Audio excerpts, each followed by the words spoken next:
rest of it's in that book. Just saying.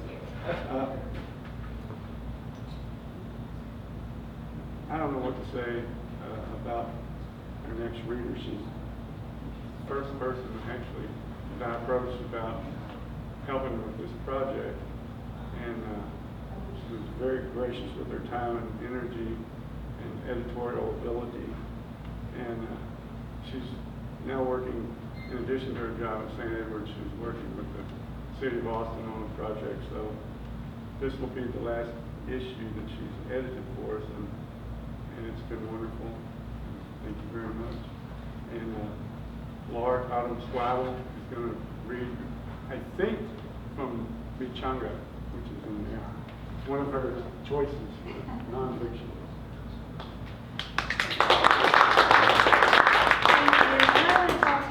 He really had to convince me, and I'm so glad he did, because I had just taken a new job at St. Ed's when I was, you were starting this up, and I didn't know if I had time, but I have thoroughly enjoyed it, and he's been a pleasure to work with, and I'm so proud of how far the Ocotillo review has come, and that's all to you, so thanks for the opportunity.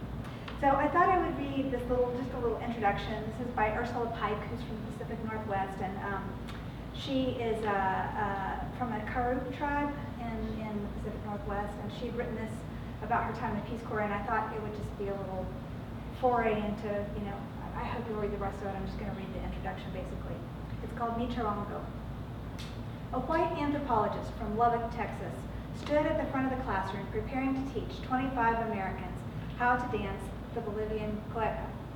The anthropologist, let's call her Dr. West Texas, pushed her red blonde mass of hair away from her face and pulled a white paper napkin from her pocket.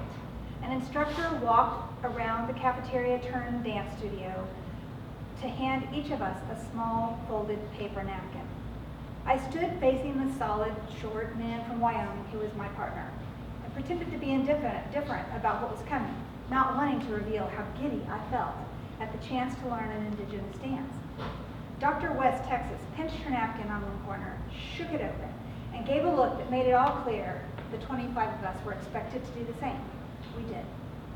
Dr. West had spent the previous hour telling us about her research into gender roles among the Quechua people, the indigenous people in this part of the Andes.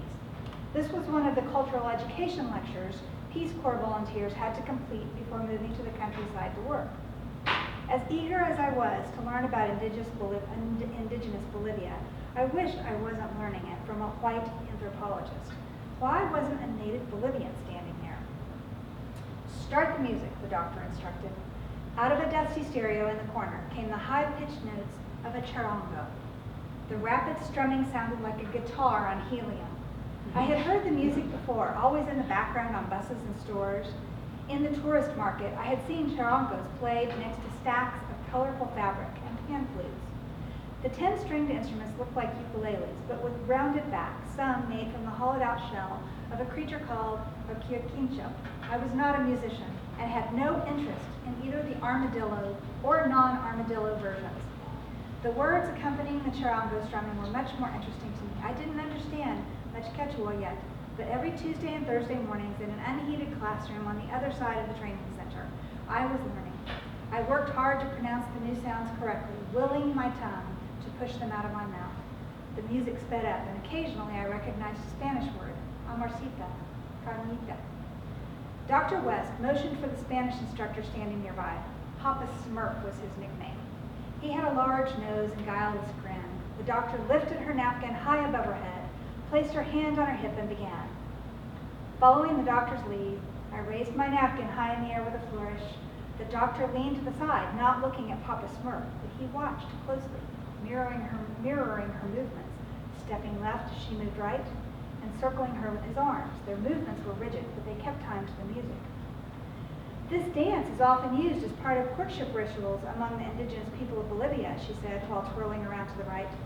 There it was, that casual dehumanization, the Quechua people that I hoped wouldn't come up. I wished at that moment there was another Native American across the room to notice me rolling my eyes. Dr. West was a social scientist, and Native people were things to study, like a frog to a biologist, or a mountain to a geologist. It was like when I was in college and the anthropology department infiltrated our Native American student group. They wanted us They wanted to be experts in Native culture, and hanging out with Native students was another way to learn about us. I closed my eyes and took a deep breath, choosing to give the doctor the benefit of the doubt because I had a soft spot for redheads. At least she was reminding us that we were on indigenous land, surrounded by a culture that had been here before the United States was